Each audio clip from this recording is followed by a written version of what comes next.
बघा आपण कालपर्यंत राज्य कार्यकारी मंडळ पूर्ण जे आहे ते बघितलं होतं. कार्यकारी मंडळाला एकदा रिवाइज करू. कलम कुठून कुठपर्यंत होतं?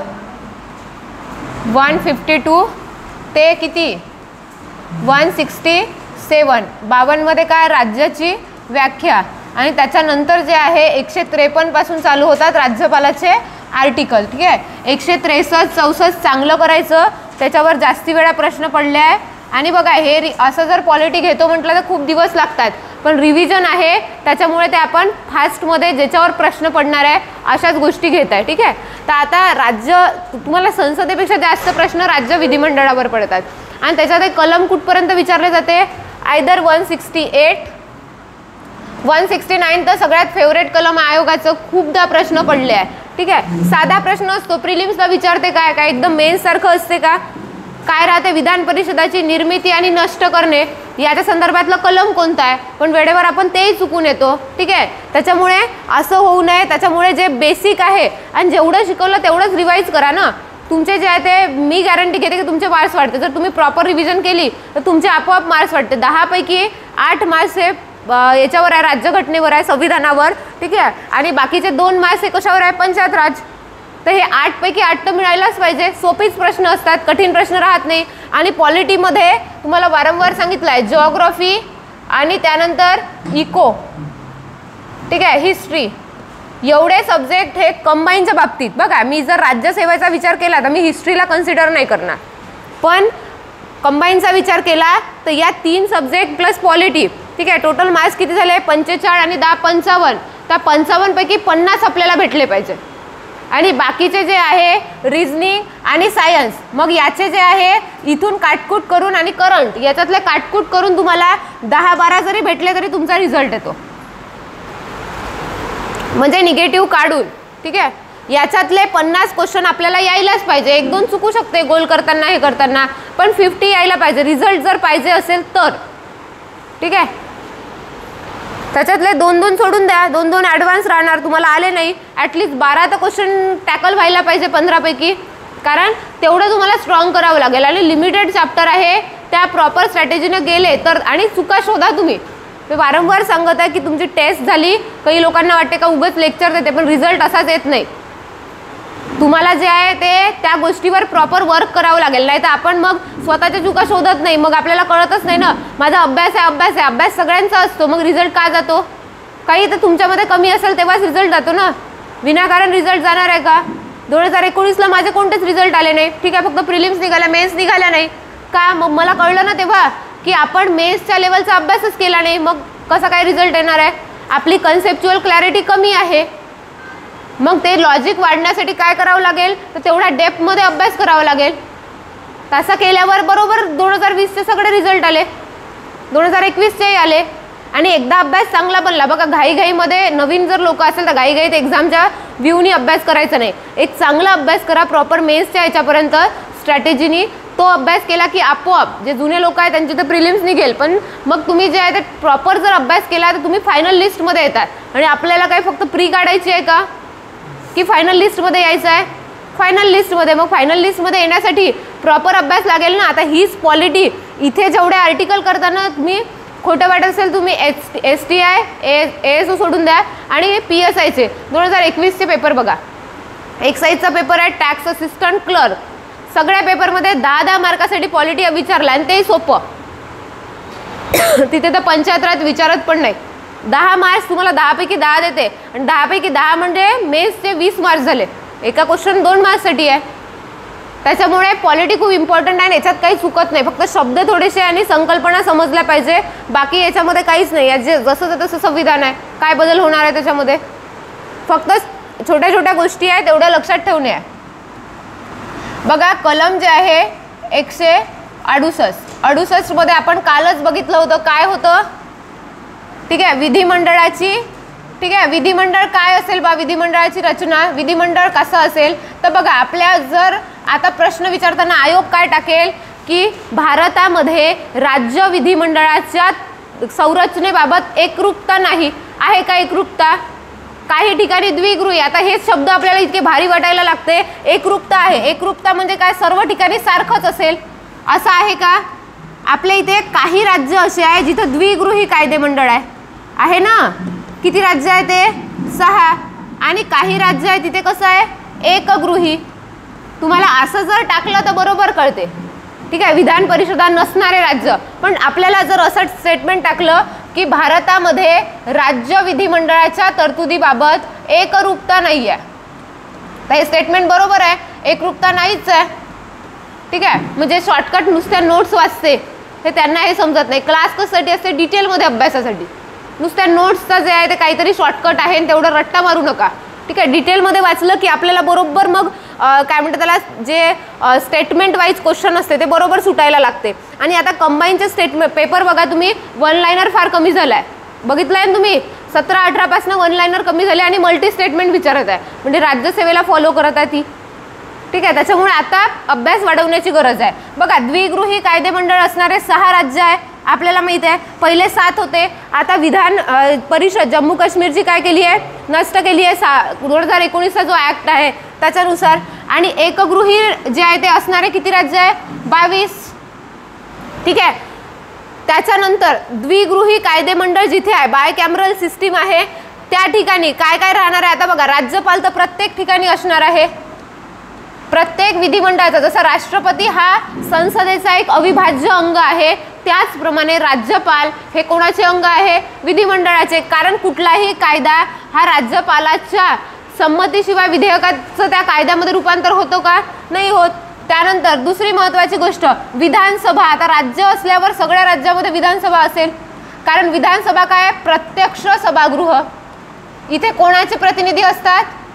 लोकप्रतिनिधी, लोकांचे प्रतिनिधी. आजला एक लोकसभा आहे ना हे. आणि विधानसभेचंच काय करतात? बहुमत धारण करून सरकार बनते, ठीक आहे. मग जे आहे और मध्ये काही राज्यांमध्ये काय आहे? विधान परिषद आहे. आणि विधान परिषदेचं कसं आहे? ऑप्शनल आहे. ऑप्शनल आहे ना. हा सगळ्याच राज्यामध्ये आहे का? नाही. द्विगृही असेल तिथे आहे फक्त 6 स्टेटमध्ये. बाकी स्टेटमध्ये काय आहे? 22 स्टेटमध्ये हे एवढंच आहे, ठीक आहे. तर मग विधिमंडळ कशाचं बनलेलं असेल? जिथे द्विगृही कायदेमंडळ असेल त्या ठिकाणी राज्यपाल, विधानसभा, विधान परिषद, ठीक आहे. आणि त्यानंतर जे आहे ते जिथे एकगृह आहे तिथे राज्यपाल आणि विधानसभा एवढंच असेल.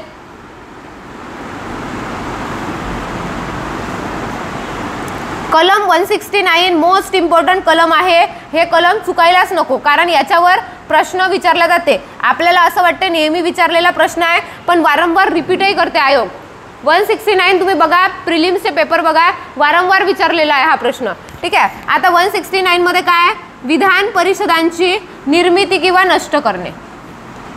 म्हणजे विधान परिषद निर्माण करायची आहे एखाद्या राज्यात. समजा आता एखाद्या राज्यामध्ये जे आहे ठराव पारित झाला आणि तिथे विधान परिषद निर्माण करायची आहे, 169चा वापर होईल. उद्या जाऊन महाराष्ट्राने म्हटलं की विधान परिषद काय करायची आहे? बरखास्त करायची आहे, नष्ट करायची आहे, तरी 169चा वापर होईल. म्हणजे विधान परिषदेची निर्मिती किंवा नष्ट करणे, हे दोन्ही जे आहे ते कशामध्ये येते? 169. मग याच्यामध्ये प्रोसेस आहे बघा. प्रोसेस कोणासारखी आहे? साध्या याच्यात लक्ष घ्यायचं असेल तर आर्टिकल 3 वाचलाय तुम्ही. आर्टिकल 3 मध्ये काय होतं? संविधानाच्या अंतर्गत पुनर्रचना राज्याच्या बाबतीत होती ना. कोणत्याही राज्याच्या जे आहे ते नाव, सीमा, त्यानंतर पुन्हा तिथलं जे आहे ते हे बदलवायचं असेल, अंतर्गत नकाशामध्ये जर त्याला फेरफार करायचा असेल तर कलम 3 अप्लाय होत होतं. त्याची प्रोसेस काय होती? सेम तशीच प्रोसेस कशाची आहे? याची आहे. ठराव कुठे मांडणार आहे? संसदेमध्ये. कोणत्याही सभागृहात मांडता येतो, ठीक आहे, संसदेमध्ये. आता संसदेत ठराव मांडताना राष्ट्रपतीच्या पूर्वसंमतीची आवश्यकता नाही, परंतु तो ठराव जेव्हा संसदेत मांडला जातो तर तिथे पारित होण्याच्या पूर्वी एक जे आहे ते बंधन टाकलं आहे की तो ठराव जे आहे ते संबंधित राज्याच्या विधानसभेकडे गेला पाहिजे आणि विधानसभेने त्याच्यावर प्रभावी बहुमताने जे आहे ते तो ठराव एकतर स्वीकृत करावा किंवा फेटाळून लावावा. आता त्या विधानसभेची काय संमती आहे? तो ठरावाला स्वीकृती दिली की फेटाळून लावला तरी पण तो ठराव जो आहे तो संसदेवर बंधनकारक नाही. संसद आपल्याच मर्जीने करणार आहे. जसं 3 मध्ये केलं होतं. आर्टिकल 3 मध्ये काय होतं? राज्याची इच्छा जरी नसेल, राज्याने त्याच्या विरोधात जरी मतदान केलं तरी पण काय करू शकते संसद? त्या राज्याच्या सीमेत नावामध्ये बदल करू शकते की नाही? सेम तसं आहे. विधान परिषद निर्मितीसाठी समजा राज्याच्या विधानसभेने जरी ठराव मांडला की आता आमची विधान परिषद नष्ट करायची आहे, असा प्रभावी बहुमताचा ठराव पारित केला आणि तो संसदेकडे पाठवला तरी संसदेवर बंधनकारक नाही की असं करायलाच पाहिजे.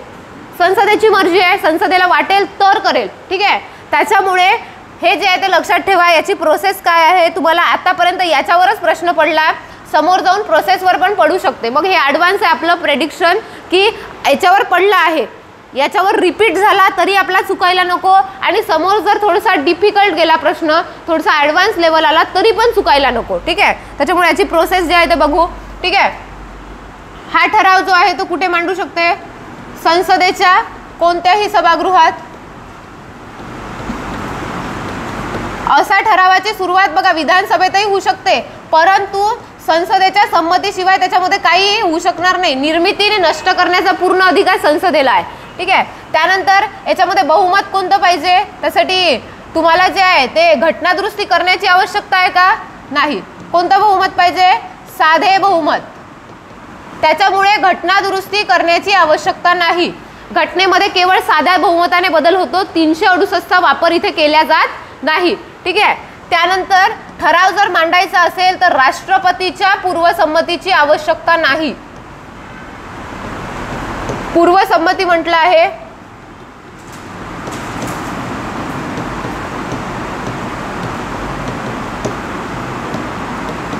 त्यानंतर पण एक जे आहे ते अट आहे.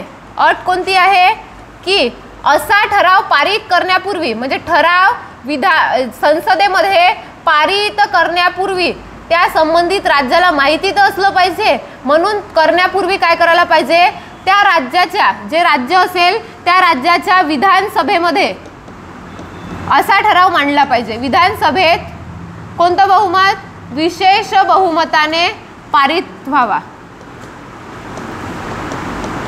ठीक आहे, तिथे मतदान झालं पाहिजे. आता जर त्या राज्यांनी ठराव फेटाळून जरी लावला, समजा उद्या महाराष्ट्रामधली विधान परिषद नष्ट करण्याचा ठराव संसदेमध्ये चालू झाला, संसदेने जे आहे ते आपण उदाहरण घेऊ, संसदेमध्ये ठराव मांडला, राष्ट्रपतीची पूर्वसंमती घ्यावी लागेल का, नाही.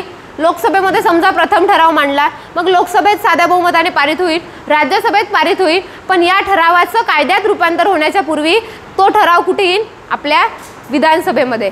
मग विधानसभेमध्ये आल्यावर त्याच्यावर काय घेतलं जाईल, मतदान घेतलं जाईल. मग मतदान घेताना मतदान कोणतं पाहिजे, एक तर त्याच्या बाजूने विशेष बहुमताने मतदान होईल म्हणजे ठराव पारित करेल, किंवा विरोधामध्ये होईल म्हणजे ठराव काय केलं, फेटाळून लावेल. पण महाराष्ट्राच्या विधानसभेने काय केलं, म्हणजे तो ठराव स्वीकृत केला की तो ठराव फेटाळून लावला, याची जी काय आहे, ही जी हे आहे म्हणजे ठराव पारित करो की फेटाळून लावो, त्याची संमती हे जे आहे ते संसदेवर बंधनकारक नाही. संसद काय करेल, आपल्याला वाटते तेच करेल. मग ते कशासाठी पाठवते, तर त्या राज्याच्या जे आहे ते विधानसभेला माहीत असायला पाहिजे की तुमच्या बाबत काय झालेलं आहे बा, त्याच्यासाठी तो ठराव तिथे पाठवला जातो. सेम राज्याच्या बाबतीत जसं होतं राज्याच्या निर्मितीबाबत, तर तेव्हा जसं होतं तसंच आहे. म्हणजे विधानसभेचा जो मत आहे, ठीक आहे, ते मत काय संसदेवर बंधनकारक नाही. आता आयोग प्रश्न टाकताना काय करेल, तुम्हाला हे इकडे कन्फ्युजन नाही करणार. आयोग काय म्हणेल की विधानसभेने विधान परिषदेच्या निर्मितीबाबत जो काही ठराव पारित केला आहे त्या ठराव जो आहे संसदेवर बंधनकारक असतो असं टाकेल, पण असं बंधनकारक नसते. ठीक आहे, तर हे लक्षात ठेवा. म्हणजे विधानसभेचं जे मत आहे जर ते विधान परिषदेच्या बाजूने असेल किंवा विरोधात असेल तर ते मत कसंही असो ते संसदेवर बंधनकारक नाही. सेम कशासारखं आहे, तुम्हाला वारंवार सांगत आहे, तुमचा अभ्यास कमी होऊन राहिला. कलम 3 सारखी प्रोसेस आहे.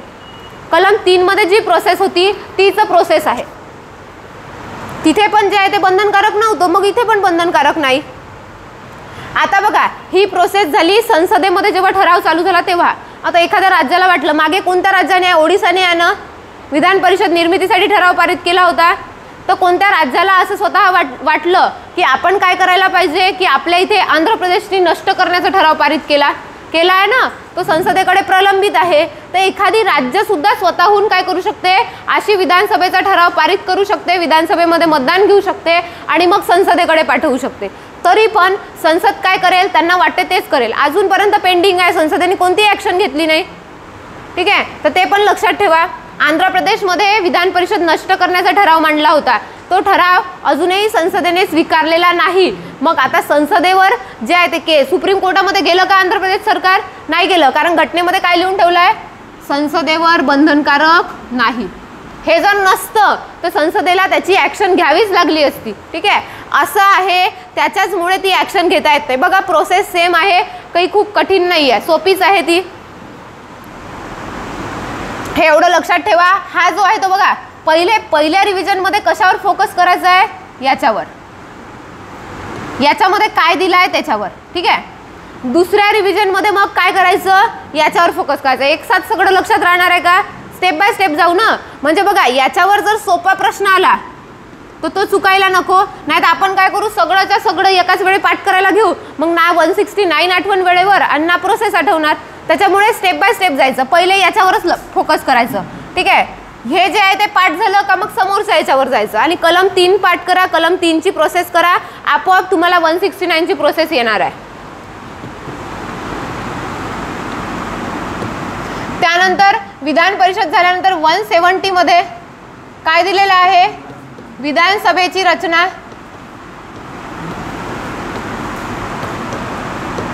याच्यावर पण प्रश्न विचारतो, एक तर कलमवर प्रश्न विचारेल किंवा सोपा प्रश्न दुसरा की विधानसभेच्या रचनेमध्ये घटनेमध्ये काय सांगितलं आहे. ठीक आहे, तर विधानसभेमध्ये काय सांगितलं आहे, सदस्य संख्येच्या बाबत किमान किती असले पाहिजे, 60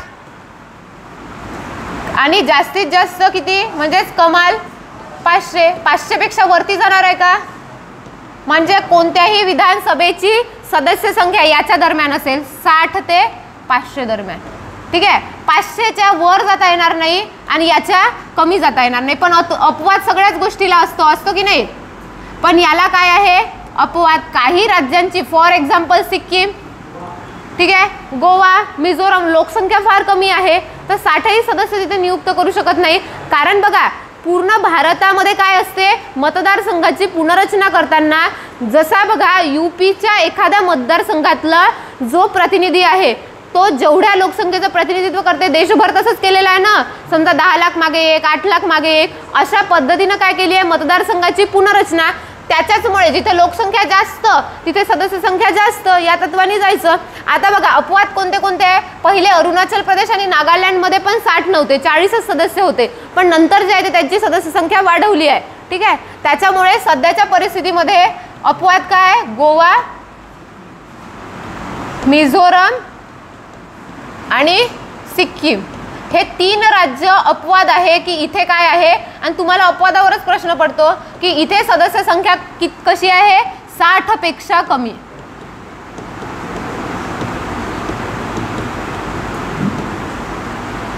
ठीक आहे, गोव्यामध्ये किती आहे 40, मिझोरम 40 आणि सिक्कीम मध्ये बघा 32च आहे. पहिले तर 30च होते, आता 2 वाढले, पुन्हा 32 झाले. म्हणजे 2001च्या याच्यानंतर त्याला 2 वाढले आहे. ठीक आहे, नाहीतर 40, 40 आणि 32 हे होतं. ठीक आहे, कोणाला असं लक्षात राहत नसेल तर मी माझ्या पद्धतीने लक्षात ठेवलं आहे. गोवाशी बघा 3 याच्यात बघा मीनाक्षी कुठं लक्षात ठेवलं आहे, संसदेमध्ये एक जे आहे ते जागा असणारे राज्य. ठीक आहे, मिझोरम, नागालँड, सिक्कीम ते. त्यानंतर गोमाशी आणि पुन्हा एक आहे अमिषा पटेल पण आहे, ते कुठं आहे भूगोलामध्ये. आता हे बघितलंय का घनता 100 पेक्षा कमी असणारे, घनता 100 पेक्षा कमी असणारे कोणते कोणते. अरुणाचल प्रदेशची घनता किती आहे 17च आहे ना भारताच्या लोकसंख्येच्या जनगणनेनुसार 2011च्या. मिझोरमची पण कमी आहे आणि सिक्कीमची पण कमी आहे. तर मग यांचा क्रम लक्षात ठेवायचा असेल तर तो तसा ठेवला आहे. ठीक आहे, आपल्या मनाने ठेवायचं, तुम्हाला काही वेगळं सुचत असेल तर वेगळं करा, काहीच प्रॉब्लेम नाही आहे. 60 पेक्षा कमी असणारे. ठीक आहे, अपवादामध्ये आहे त्याच्यामुळे हे स्टार मार्क आहे. अपवाद असला की तिथं आयोगाला तो आवडीचा पॉईंट आहे आयोगाच्या. तुम्हाला जास्तीत जास्त विचारेल किमान 60 आणि जास्तीत जास्त 500. आता ते काय करतात, या 60च्या जागेवर विधान परिषदेसारखं करतात किमान 40. तर ते लक्षात ठेवा, विधान परिषदेची सदस्य संख्या विधानसभेच्या पेक्षा लहान असते म्हणून तिथे काय दिलं आहे किमान 40 दिलं आहे आणि इथे किती दिलं आहे किमान 60. ठीक आहे, तर हे चुकायला नको. हा साधा सोपा प्रश्न आहे, पोलीस भरतीला येत होतो, मग MPSCच्या पोराला तर माहीतच असलं पाहिजे. ठीक आहे, हे MPSC आहे. ठीक आहे, आणि हे त्याच्यापेक्षा सरळ सेवा भरतीमध्ये हे येऊ शकतं. पण मग आपल्याला असा प्रश्न आला तर चुकायला नको ना, मग आपलं ते पण झालं पाहिजे, सरळ सेवा भरती प्लस MPSC दोन्ही झालं पाहिजे. ठीक आहे, त्यानंतर बघा तुम्हाला माहिती आहे 170(3) नुसार जागांची पुनर्रचना होते. ते मेन्सला डायरेक्ट विचारेल तुम्हाला. आता लक्षात घ्या 332 नुसार काय आहे, विधानसभेमध्ये, ठीक आहे, विधानसभेमध्ये राजकीय आरक्षण आहे अनुसूचित जाती आणि अनुसूचित जमातींना. पहिले 333 होतं, 333 मध्ये काय होतं, अँग्लो इंडियनचं, पण तुम्हाला माहिती आहे आता ते काय झाले आहे, रद्द झालं. ठीक आहे, मग विधानसभेमध्ये अनुसूचित जाती आणि जमातीमध्ये आरक्षित जागा आहे. आता मी तुम्हाला पहिलेही सांगितलं आहे की लोकसभेमध्ये ज्या जागा आरक्षित आहे अनुसूचित जाती आणि जमाती, त्याच्यामध्ये सर्वात जास्त अनुसूचित जातीच्या जागा कुठे आरक्षित आहे म्हणून सांगितलं होतं, यूपीला.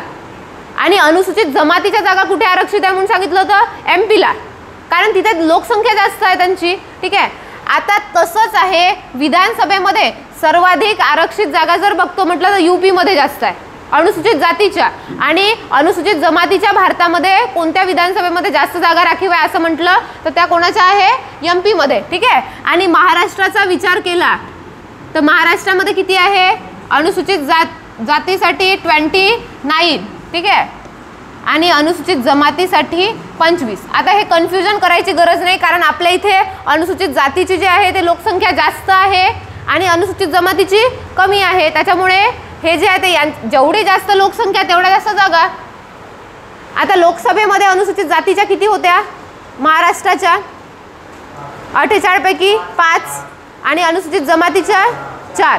ते पण लक्षात ठेवा, 5 4 आणि इथे 29 25. 332 कलम. आता 333चं नल अँड व्हॉइड झालं आहे, कारण आता ते घटनादुरुस्तीनुसार त्याचं अस्तित्वच नाही आहे.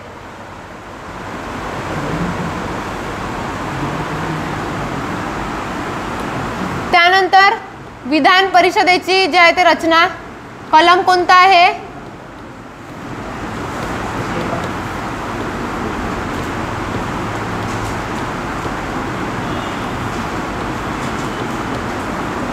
ठीक आहे, कलम आहे 171, 171.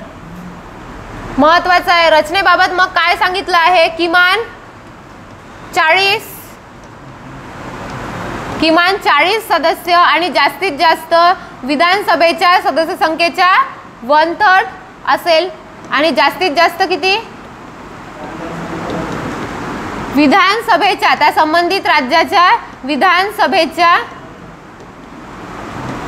सदस्य संख्येच्या 1/3 असेल.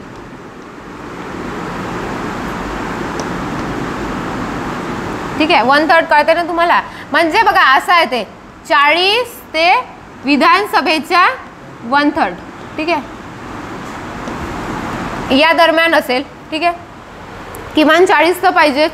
ठीक आहे, आणि जास्तीत जास्त किती राहू शकते, 1/3. म्हणजे फॉर एक्झाम्पल आपले 288 आहे. ठीक आहे, याचे 1/3 केले जाईल. आता भाग जात नाही पूर्ण. ठीक आहे, जातो का, जातो. ठीक आहे, 8 2 10 6 18. ठीक आहे, 3 9 27 आणि त्यानंतर जे आहे 1 उरला, 3 6 18, 96 होते. ठीक आहे, परंतु किती म्हटलंय, जास्तीत जास्त इथपर्यंत असला पाहिजे. म्हणजे 96 पेक्षा जास्त जाऊ शकते का, बघा 40 ते 96च्या दरम्यान असल्या पाहिजे. मग आपल्या इथे किती आहे, 78. ठीक आहे, म्हणजे 96च ठेवा असं नाही म्हटलं, जास्तीत जास्त याच्यापेक्षा जास्त नाही जाता येणार. म्हणजे 97 होऊ शकत नाही. ठीक आहे, याच्यापेक्षा कमी 40 पर्यंत किती घेऊ शकते, 50 60. ठीक आहे, हे लक्षात ठेवा. मग सर्वात जास्त जे आहे कोणत्या याच्यामध्ये आहे जागा, यूपी. किती आहेत, 100 आहे ना. आणि त्यानंतर अजून जे आहे महाराष्ट्रात किती आहे, 78.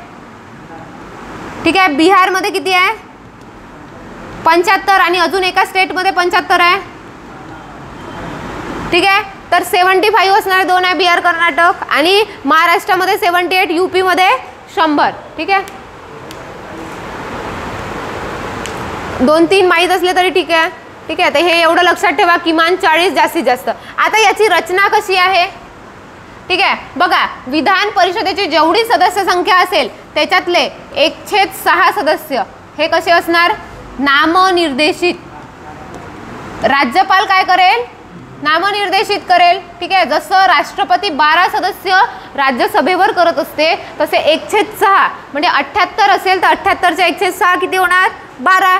तेवढे सदस्य जे आहे ते कुठे गेले पाहिजे, विधान परिषदेमध्ये. नामनिर्देशित कोणत्या कोणत्या क्षेत्रामधले आहे ते बघा. राष्ट्रपतीचे 4 क्षेत्रामधून करू शकते, आपल्या इथे एकच वाढते सहकार. राज्याच्या बाबतीत सहकार हा एवढं क्षेत्र जास्तीचं होते, बाकीचे जे आहे ते 4 जसेच्या तसेच आहे. ठीक आहे, कला साहित्य शास्त्र. ठीक आहे, आता 1/6 नामनिर्देशित आहे, म्हणजे उरले किती 5/6. ते 5/6 कसे असणार आहे, नियुक्त. नियुक्त म्हणजे निवडलेले. आता कशी ना कशी त्यांच्यासाठी निवडणूक होणारच आहे ना, पण निवडणूक कशी होते, अप्रत्यक्ष. ठीक आहे, तर 5/6 नियुक्त आहे. आणि या 5/6ची जर रचना बघतो म्हटलं तर ती कशी आहे, कोणाला किती प्रतिनिधित्व दिलं आहे बघा, 1/3 विधानसभा. ठीक आहे, विधानसभा प्रतिनिधीमधून किती जाणार, 1/3. ठीक आहे, त्यानंतर 1/3 जाणार स्थानिक स्वराज्य संस्था, पंचायत राज म्हणजे नागरी आणि ग्रामीण. हे तुम्हाला पाठच झालं असेल.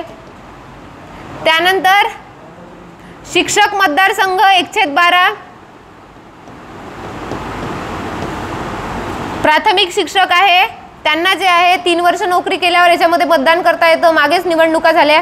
शिक्षक मतदारसंघ आणि 1/12 असते ज्याच्यामध्ये आपण मतदान करू शकतो. पदवीधर मतदारसंघ.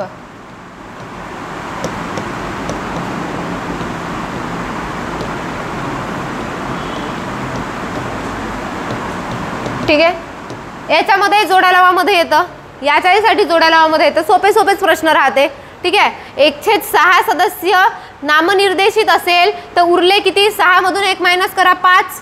किती पैकी, 6 पैकी. 6 भागापैकी 5 भाग जे आहे ते कसे आहे, नियुक्त आहे. निवडणुका होणार आहे त्यांच्यासाठी. मग कशा होणार आहे, तर विधानसभेकडून 1/3, स्थानिक स्वराज्य संस्थेकडून 1/3, शिक्षकांच्या जे आहे मतदारसंघ त्यातून 1/12 आणि पदवीधरकडून 1/12. याप्रमाणे एखाद्या जे आहे ते राज्याची विधान परिषद जे आहे तिची संरचना असणार आहे.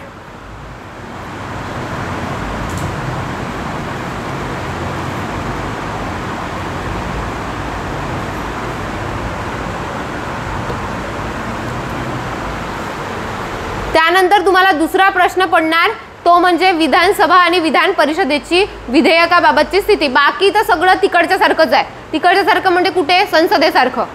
संसदेमध्ये 101 मध्ये जागा रिक्त होणे होते, इथे पण आहे. तिकडे संसद सदस्यांची अपात्रता होती, इकडे पण तेच आहे. सेम गोष्टी आहे, फक्त आर्टिकल बदलणार आहे. एकदा तुम्ही संसद चांगली केली, विधान सभा जे आहे किंवा विधिमंडळ आहे ते आपोआप सोपी होऊन जाते. फक्त बदल काय आहे तेवढं आपण लक्षात ठेवायचं. जसं राज्यसभेची आणि विधान परिषदेची स्थिती. ठीक आहे, आणि त्यानंतर जे आहे साधारण विधेयकाबाबत काय आहे, धन विधेयकाबाबत काय आहे, तर तेवढ्या गोष्टी आपल्याला बघायच्या आहे. कारण त्या बाबीबाबत जे आहे ते आपल्याला प्रश्न पडू शकतो. आणि दुसरा प्रश्न पडेल की राष्ट्रपतीचा राज्य विधेयकावरचा नकाराधिकार, 201 कलम, त्याच्यावर प्रश्न पडेल. म्हणजे बदल काय आहे तो बघायचा. तुलना बघू आपण. आता बघा, साधारण विधेयक आहे पहिल्या नंबरला. आपल्याला माहित आहे कायदा निर्मितीची प्रक्रिया काय आहे.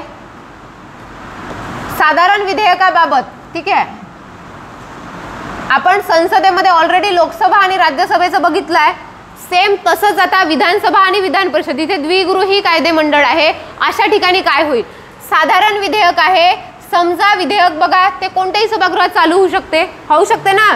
ठीक आहे, समजा 2 कंडिशन आहे. पहिली कंडिशन आहे की विधानसभेत सुरुवात झाली, विधानसभेत विधेयक मांडलं प्रथम. ठीक आहे, प्रथम विधेयक कुठे आहे, विधानसभेत.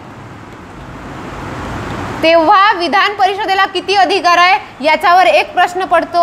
आणि ज्यावेळेस प्रथम विधेयक विधान परिषदेत मांडलं त्यावेळी काय होतं. ठीक आहे, आता प्रथम विधेयक मांडलं विधानसभेमध्ये, विधानसभेनं ते विधेयक काय केलं, पारित केलं. मग कुठे जाणार ते विधेयक, विधान परिषदेमध्ये. विधानसभेत मांडलं, विधानसभेने पारित केल्यावर ते विधेयक जाईल विधान परिषदेत. आता विधान परिषदेमध्ये विधेयक गेल्यावर त्यांच्याकडे ऑप्शन किती आहे. एक तर ते विधेयक काय करू शकते, संमत करू शकते. ठीक आहे, दुसरी गोष्ट फेटाळून लावू शकते. ठीक आहे, दुरुस्त्या सुचवू शकते. आणि चौथी महत्वाची गोष्ट आहे, तसेच काय करू शकते, पडून राहू शकते, म्हणजे कोणतीच ऍक्शन घेणार नाही. ठीक आहे, आता बघा संमत केलं तर विधेयकाचं रूपांतर जे आहे ते राज्यपालाकडे जाईल आणि कायद्यात होईल. फेटाळून लावलं ठीक आहे तरी विधानसभा काय करेल, वाट बघेल. दुरुस्त्या सुचवल्या तर त्या दुरुस्त्या ठीक आहे विधानसभेने स्वीकारल्या तर ठीक आहे, नाही स्वीकारल्या तरी पण काय होते, या तीनही कंडिशनमध्ये विधान परिषद फक्त जे आहे 3 महिन्याचा त्याला कालावधी मिळतो. विधानसभा काय करेल, पहिले 3 महिने आहे, नंतर 1 महिना ॲड होतो त्याच्यामध्ये. ठीक आहे, पहिल्यांदा जे आहे ते विधानसभा काय करेल, 3 महिन्यापर्यंत वाट बघेल. ठीक आहे, प्रथम जे आहे 3 मंथपर्यंत जे आहे ते विधानसभा वाट बघते. मग ते विधेयक पुन्हा विधानसभा काय करते, डबल पारित करते आणि डबल पुन्हा पारित करून पाठवते कोणाकडे, विधान परिषदेकडे. ठीक आहे, आता पुन्हा पारित होऊन जेव्हा विधान परिषदेकडे येतं तेव्हा तिला किती महिन्याचा कालावधी मिळतो, 1 मंथ. आता पुन्हाही जरी यांनी हे विधेयक पारित केलं नाही तर मग काही आम्हाला घेणं देणं नाही असं विधानसभा म्हणते आणि ते विधेयक ज्या परिस्थितीत आहे त्याच परिस्थितीमध्ये संमत झालं असं डिक्लेअर करते आणि डायरेक्ट राज्यपालाकडे जाते. म्हणजे इथे जर साधा हे घेतला विचार तर विधानसभेला वरचढ अधिकार आहे ना. विधान परिषदेला एखाद्या साधारण विधेयकाबाबत टोटलमध्ये किती अधिकार आहे, केवळ 4 मंथ. 4 मंथ कसे, पहिले 3 मंथ प्लस नंतर पाठवल्यावर 1 मंथ, एवढाच अधिकार आहे. पण सेम जर आपण राज्यसभेची तुलना केली, लोकसभा आणि राज्यसभा, काय होतं, राज्यसभेला असाच अधिकार होता का की राज्यसभेने पारित केलं नाही त्याच्याने कोणती ॲक्शन घेतली नाही, 6 महिन्यापर्यंत वाट बघितली जायची, नंतर काय घ्यायची, संयुक्त बैठक. समान अधिकार होता ना दोघांनाही. असा समान अधिकार विधान परिषदेला दिला आहे का, विधानसभेला कसा आहे, वरचढ अधिकार आहे आणि विधान परिषदेला समान अधिकार नाही. समान अधिकार असता तर विधान परिषदेने जर पारित केलं नाही विधेयक तर ते विधेयक काय झालं असतं, दोघांमध्ये मतभेद आहे असं समजून संयुक्त बैठक घेतली असती. परंतु विधान परिषदेला केवळ 4 महिन्यापर्यंत ते विधेयक प्रलंबित ठेवता येऊ शकते आणि जर विधेयक जे आहे ते विधान परिषदेला मान्य जरी नसेल तरी विधानसभा ते विधेयक स्वतःच्या हक्काने 4 महिन्यानंतर नंतरच्या नेक्स्ट दिवशी पारित झालं असं डिक्लेअर करू शकते. पण सेम गोष्ट कुठे नव्हती, राज्यसभेच्या बाबतीत नव्हती. राज्यसभा जे आहे ते काय करत होती, जोपर्यंत राज्यसभा ते विधेयक पारित करत नाही तोपर्यंत ते पारित समजलं जात नव्हतं आणि त्याच्यामुळे संयुक्त बैठक होती 108 मध्ये. अशी संयुक्त बैठक ही विधिमंडळाच्या बाबतीत दिलेली नाही आहे. ठीक आहे, काय झालं, ठीक आहे, अशी बैठक दिली नाही. त्याच्यामुळे विधान परिषदेला एखाद्या साधारण विधेयकाबाबत 4 महिन्यापर्यंतचा कालावधी आहे, केवळ 4 महिने, प्रथम 3 महिने आणि नंतर 1 महिना. आता हीच कंडिशन दुसरी येते जेव्हा विधेयक कुठे चालू होते, विधान परिषदेत. विधेयक मांडलं विधान परिषदेत प्रथम. ठीक आहे, आता प्रथम विधेयक मांडलं विधान परिषदेत. ठीक आहे, यांनी पारित केलं आणि मग कुठे गेलं, विधानसभेकडे. विधान परिषदेने पारित होऊन ज्यावेळेस विधेयक विधानसभेकडे जाते, समजा ते विधेयक जे आहे ते विधानसभेने फेटाळलं, काय होईल, ते विधेयक तिथं संपुष्टात येते, त्याचं अस्तित्व संपते. म्हणजे असं होतं का, संसदेच्या बाबतीत असं होतं का, राज्यसभेत प्रथम मांडलं आणि मग राज्यसभेने पारित करून लोकसभेने फेटाळलं तर ते विधेयक संपुष्टात येत होतं का, नाही. समान अधिकार होता तिथे, पण इथे नाहीच आहे. विधान परिषदेला दुय्यम स्थान आहे आणि विधानसभेला जास्तीचे अधिकार प्राप्त झाले आहे. ठीक आहे, तर विधानसभेने जे आहे फेटाळल्यास काय होते, सरळ सरळ जे आहे विधेयक संपुष्टात येते.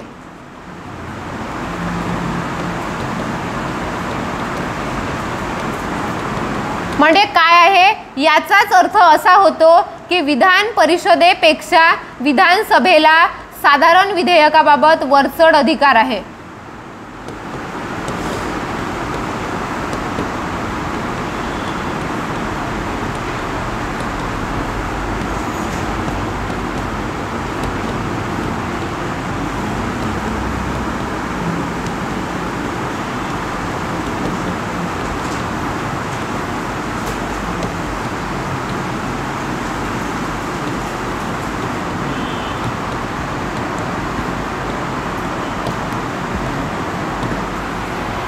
ठीक आहे, याच्या बाबत काय आहे, वरचढ अधिकार आहे, एवढं लक्षात ठेवा. बाकी तर धन विधेयकाबाबत सेम आहे, राज्यसभेला जेवढा अधिकार आहे तिकडे धन विधेयकाच्या बाबतीत सेम आहे, 14 दिवस. त्याच्यावर नाही, हे लिहिलं का, लिहिलं,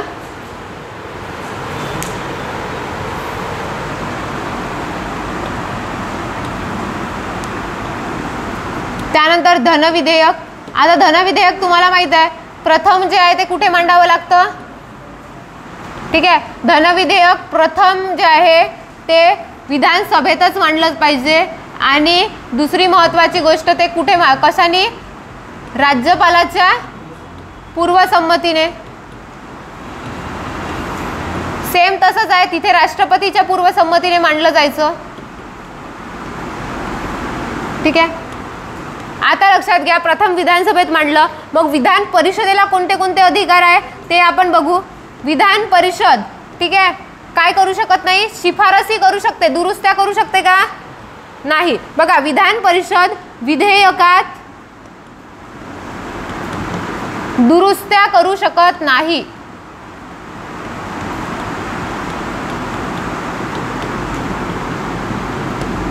केवळ काय करू शकते, शिफारसी.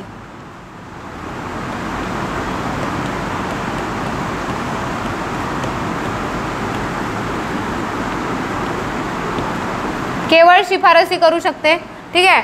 नंतरची हे आहे की विधान परिषदेला किती दिवसाचा कालावधी असतो, 14 दिवस. कोणतेही विधेयक जे आहे ते धन विधेयक जे आहे 14 दिवस पर्यंत काय करू शकते, प्रलंबित ठेवू शकते. 15व्या दिवशी जर विधान परिषदेने कुठलीही ऍक्शन घेतली नाही तर आहे त्या परिस्थितीत विधेयक काय राहील, पारित समजलं जाईल. म्हणजे केवळ जे आहे ते 14 दिवस प्रलंबित ठेवू शकते. ॲज लाईक राज्यसभेसारखेच आहे धन विधेयकाबाबतचे अधिकार. म्हणजे धन विधेयकाच्या बाबतीत जर विचार केला तर राज्यसभेचं स्थान आणि विधान परिषदेचं स्थान हे कसं आहे, सारखं आहे. परंतु जर साधारण विधेयकाचा विचार केला तर मग तिथे जे आहे ते विधान परिषद राज्यसभेपेक्षा कमकुवत आहे. कारण दोघांचंही स्टेटस सारखं आहे ना. जसं कायदे मंडळामध्ये वरिष्ठ सभागृह केंद्रीय पातळीवर राज्यसभा आहे, तसं राज्याच्या पातळीवर कोण आहे, विधान परिषद आहे. त्याच्यामुळे दोघांमध्ये तुलना केली जाते, ठीक आहे. तर 14 दिवस प्रलंबित ठेवू शकते, ठीक आहे. तर धन विधेयकाबाबत जे आहे ते काही हे नाही आहे, सेम गोष्टी आहे. काय झालं, ठेवू शकते, प्रलंबित लिहिलंय ना. प्रलंबित म्हणजे पेंडिंग, कळलं, ठीक आहे. पेंडिंग लिहून ठेवा तुम्ही.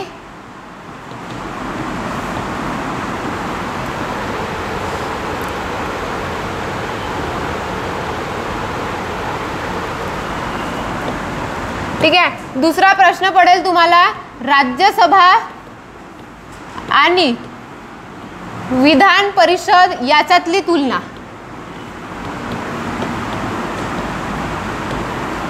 ठीक आहे, या दोघातली काय करायची तुलना, याच्यावर प्रश्न पडेल एक. ही जर तुलना केली तर याच्यामध्ये लक्षात घ्या पहिली गोष्ट की या दोघांचंही स्थान कसं आहे, वरिष्ठ सभागृह समान आहे ना. वरिष्ठ सभागृह आहे म्हणजे लोकसभेच्या पेक्षा वरिष्ठ सभागृह कोण आहे, राज्यसभा. आणि राज्य पातळीवर विधान परिषद हे वरिष्ठ सभागृह आहे. तर वरिष्ठ सभागृह समान स्थान आहे, दोघांचंही आपापल्या ठिकाणी समान स्थान आहे, ठीक आहे. आता दुसरी महत्त्वाची गोष्ट आपण आत्ताच बघितलं, साधारण विधेयकाबाबत राज्यसभेचे अधिकार जास्त आहे पण विधान परिषदेचे कसे आहे, कमी, ठीक आहे. दुय्यम अधिकार आहे त्याला, ठीक आहे. तर साधारण विधेयक जर असेल तर राज्यसभा लोकसभा समान आहे,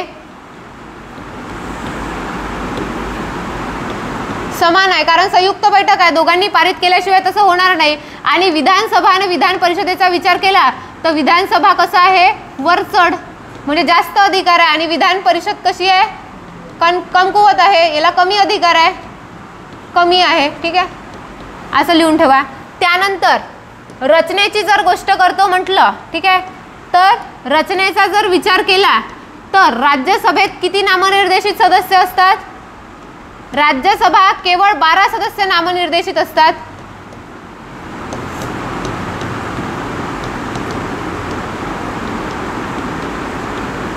ठीक आहे. परंतु विधान परिषदेत तिच्या सदस्य संख्येच्या किती आहे, 1 जे आहे ते 1/6 सदस्य जे आहे ते नॉमिनेटेड आहे. त्याच्यामुळे इथे बघा की विधान परिषदेमध्ये जास्ती सदस्य जे आहे ते नामनिर्देशित आहे. आणि इथे बघा ना 12 सदस्य. आता आपल्याला वाटते 12, तर इकडे पण तर मग महाराष्ट्राचा विचार केला तर 12 होते, पण हे 12 किती पैकी आहे? 250 पैकी 12 आहे ना. आणि इथे विचार करा 78 पैकी 12, मग कोणते जास्त झाले? नॉमिनेटेड सदस्य विधान परिषदेमध्ये जास्त आहे, त्याच्यामुळे सुद्धा हे एक प्रकारचं अप्रत्यक्ष सभागृह समजले जाते. ठीक आहे. इथे काय आहे? 106 म्हणजे जास्त सदस्य नॉमिनेटेड आहे.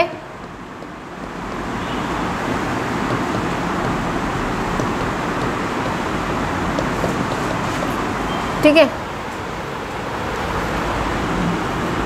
त्यानंतर तुम्हाला माहिती आहे की राज्यसभेच्या आणि लोकसभेच्या केंद्रीय पातळीवर संयुक्त बैठक आहे. ठीक आहे. संयुक्त बैठक घेऊ शकते. कलम कोणता आहे? 108. पण ठीक आहे, राज्य पातळीवर अशी तरतूद आहे का? राज्य पातळीवर अशी तरतूद नाही.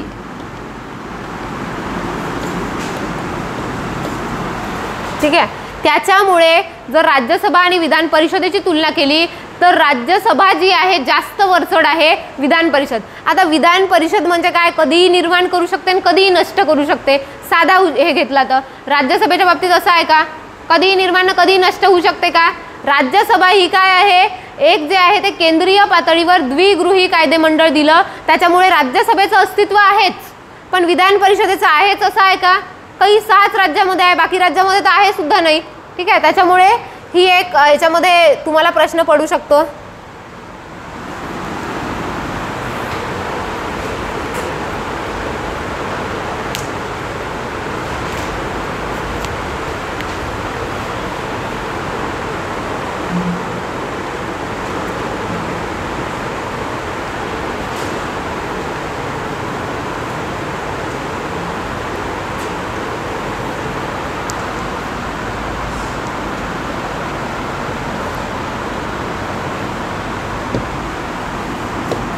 ठीक आहे. नेक्स्ट आहे विधानसभा आणि विधान परिषदेची तुलना. ठीक आहे. तर विधानसभेचा वरचढ अधिकार आहे.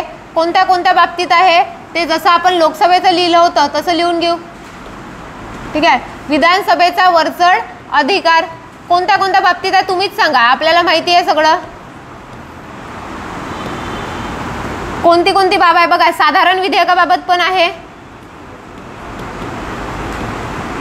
साधारण विधेयक. ठीक आहे. कारण विधान परिषदेला किती 4 महिन्याचाच कालावधी आहे. त्यानंतर 2 धनविधेयक. धनविधेयकाबाबत पण. त्यानंतर तिसरी गोष्ट काय? एखादी विधेयक धनविधेयक आहे की नाही ठरवणे.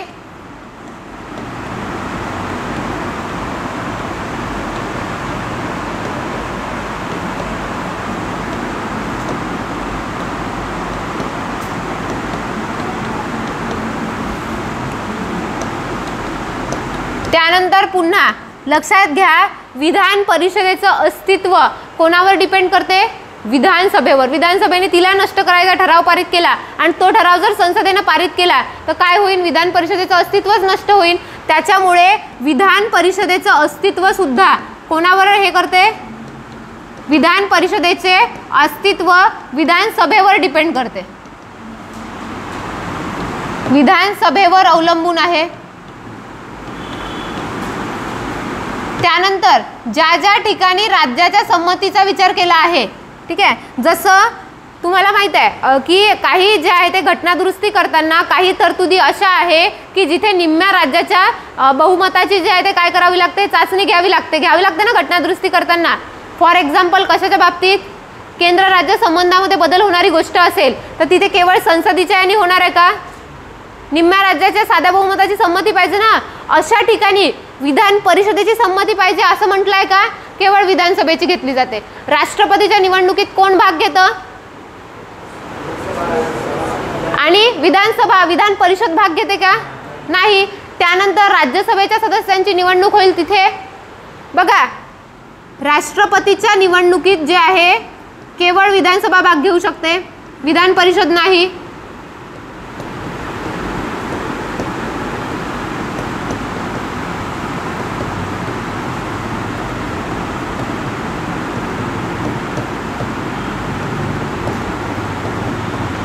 त्याच्यामुळे इथे सुद्धा विधानसभा वरचढ आहे, ठीक आहे. त्याच्यानंतर तुम्हाला माहित आहे जिथे जिथे निम्म्या राज्याच्या साध्या बहुमताची संमती पाहिजे, निम्म्या राज्याची संमती पाहिजे, तिथे काय आहे, विधानसभेची संमती मागितलेली आहे, विधान परिषदेची नाही,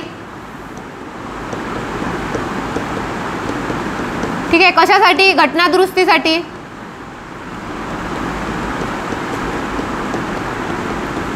ठीक आहे. घटनादुरुस्तीसाठी जिथे निम्म्या राज्याची संमती मागितली तिथे केवळ विधानसभेची संमती असते, विधान परिषदेची नाही. एवढ्या सगळ्या बाबतीमध्ये विधानसभाच वरचढ आहे, विधान परिषद नाही, ठीक आहे. आता एवढ्या बाबीबाबत कुठलीही बाब विचारू शकते. आपण पेपरच्या अँगलनी बघत आहे, पुन्हा एकदा सांगत आहे, पेपरच्या अँगलनी बघत आहे, त्याच्यामुळे तुम्हाला प्रश्न कसे पडू शकते त्याच अँगलनी तुम्हाला सांगितलेलं आहे कुठे कुठे प्रश्न पडू शकते, आयदर प्रिलिम्स असो की मेन्स.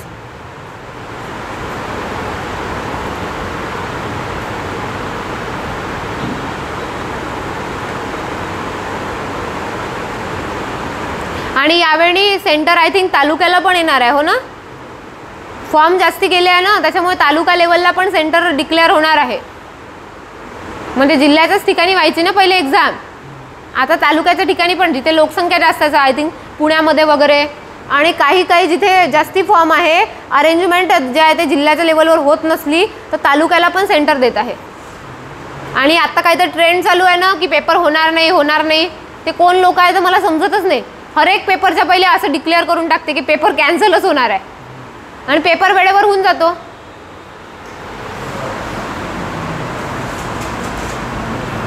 ठीक आहे. याप्रमाणे जे आहे ते विधिमंडळ चॅप्टर त्यातले पहिले 4-5 कलम बघा, ज्यांना जे आहे ते पहिले स्टार्टिंगला काय करा, हे नंतर करा, पण पहिले जे कलम आहे ना 168 पासून 171 पर्यंत तेवढं चांगलं 3-4 वेळा वाचून त्याला रिवाइज करा, ठीक आहे. आणि त्याच्यानंतर हे समोरचं, ठीक आहे.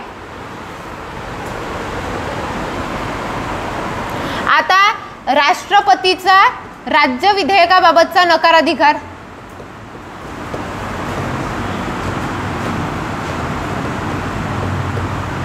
कोणतं कलम आहे?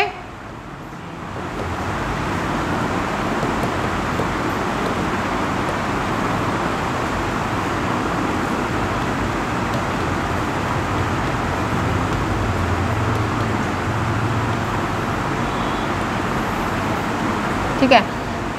बघा कलम आहे 201. आता तुम्ही म्हणा राष्ट्रपतीचा कसा काय, तर बघा राज्यपालाचा विवेकाधीन अधिकार होता ना, त्यांनी समजा काय केलं, विधेयक कोणाच्यासाठी राखून ठेवलं, राष्ट्रपतीसाठी. आता राष्ट्रपतीसाठी विधेयक राखून ठेवलं तर त्या विधेयकाचं कायद्यात रूपांतर करायचं, तिथे कोणाचा रोल संपन, राज्यपालाचा रोल संपन, ठीक आहे. मग कोणाचा रोल चालू होईल, राष्ट्रपतीचा. आता राष्ट्रपतीकडे जेव्हा विधेयक जाते, समजा राज्यपालाने राष्ट्रपतीसाठी विधेयक राखून ठेवलं,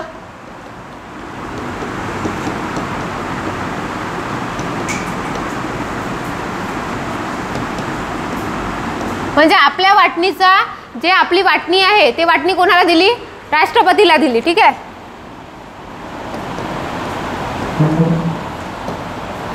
ठीक आहे. आता राष्ट्रपतीसाठी राखून ठेवली.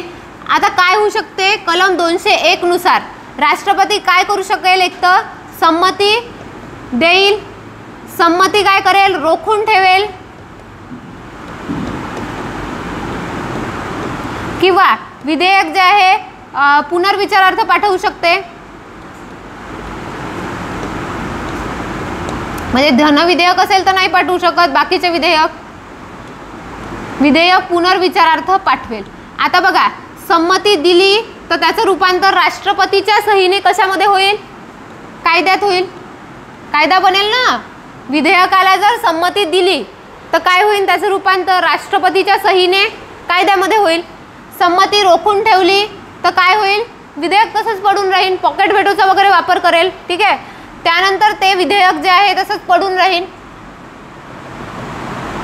ठीक आहे. त्यानंतर जर समजा विधेयक काय केलं, पुनर्विचारार्थ पाठवलं राष्ट्रपतीने, राष्ट्रपतीकडे विधेयक आलं, त्यांनी काय म्हणलं की ह्या विधेयकाला आम्ही संमती देत नाही, तुम्ही जे आहे त्याचा पुनर्विचार करा. मग ते विधेयक पुन्हा कुठे येईल, विधानसभाकडे विधिमंडळाकडे येईन ना, पुनर्विचारार्थ पाठवल्यास संसदेकडे जाईल का? विधेयक कोणाचं आहे? राज्याचं आहे, मग कोणाकडे येईन ते? विधिमंडळाकडे. ज्या वेळेस विधिमंडळाकडे विधेयक पुनर्विचारार्थ पाठवलं ते विधेयक येईन विधिमंडळाकडे. मग विधिमंडळाकडे जे आहे ते विधेयक आलं, ठीक आहे, विधिमंडळाकडे विधेयक येईल आणि विधिमंडळाकडे जेव्हा विधेयक येते तेव्हा विधिमंडळाला काय करावं लागतं? डबल पारित करावं लागतं, ते विधेयक करावं लागते ना, किंवा फेटाळून लावायचं. जे काही करायचं आहे त्यांना ते किती काळामध्ये करायचं? किती महिन्याचं बंधन असते विधिमंडळाला? 6 महिन्याचं. बघा, एकदा राष्ट्रपतीनं पुनर्विचारार्थ पाठवलं कोणाकडे? विधिमंडळाकडे. फॉर एक्झाम्पल महाराष्ट्रातलं विधेयक आहे, महाराष्ट्रामध्ये कोणत्याही एका बाबी संदर्भातलं विधेयक आहे. मागे जसं आलं होतं ना, शक्ती विधेयक होतं ना, आय थिंक शक्ती विधेयक होतं ना, स्त्रियांवर अत्याचार करणे आहे, ठीक आहे. तर 376चा जर वापर होत असेल तिथे IPCच्या, तर त्याच्यासाठी मृत्यूदंडाची शिक्षा. महाराष्ट्रामध्ये ते विधेयक मांडलं. समजा ते विधेयक राज्यपालांनी, एक केस घेऊ आपण की ते विधेयक राज्यपालांनी काय केलं? राष्ट्रपतीसाठी राखून ठेवलं, ठीक आहे. मग ते विधेयक कुठे गेलं? राष्ट्रपतीकडे. आता राष्ट्रपतीने काय केलं? ते विधेयकामध्ये बा शिक्षा जास्तीचीच आहे असं वाटलं, तसं काही झालं नाही आहे, पण एक समजू आपण त्या याच्यामध्ये डायरेक्ट मृत्यूदंड दिला आहे बा, त्याच्यामुळे हे जास्त शिक्षा होते, त्याच्यामुळे ते विधेयक समजा आपल्या महाराष्ट्राच्या विधिमंडळाकडे वापस पाठवलं. आता महाराष्ट्राकडे वापस पाठवलं तर महाराष्ट्राने काय करायचं आहे? विधिमंडळाने 6 महिन्यामध्ये त्याचा रिप्लाय द्यायचा आहे की तुम्हाला त्या विधेयकात काय करायचं आहे. एक तर ते विधेयक संमत करायचं आहे, ते विधेयक जे आहे ते काय त्याच्याबाबत ॲक्शन घ्यायची आहे, ती किती दिवसामध्ये घ्यायची आहे? 6 महिन्यामध्ये. आणि मग त्या 6 महिन्यानंतर 6 महिन्याच्या आत ते पुन्हा कोणाकडे पाठवायचं आहे? राष्ट्रपतीकडे. कारण पुनर्विचारार्थ पाठवले, पुनर्विचार करून त्याला सांगावं लागेल ना. तुम्हाला जर म्हटलं MPSC करत आहे, मग फेरविचार करा बा, खरंच करायची आहे का, तर तुम्हाला रिप्लाय द्यायला लागेल ना काही ना काही, ठीक आहे. का असंच म्हणाल का काहीच रिप्लाय देत नाही आमची मर्जी, असं होणार आहे का? आपल्याला द्यायला लागेल ना रिप्लाय की नाही बा मी पुनर्विचार केला आणि मला जाणून बुजून सगळं माहिती असूनही MPSC करायची आहे. तसंच त्या विधेयकाबाबत आहे. विधेयक जे आहे ते विधिमंडळाकडे पुनर्विचार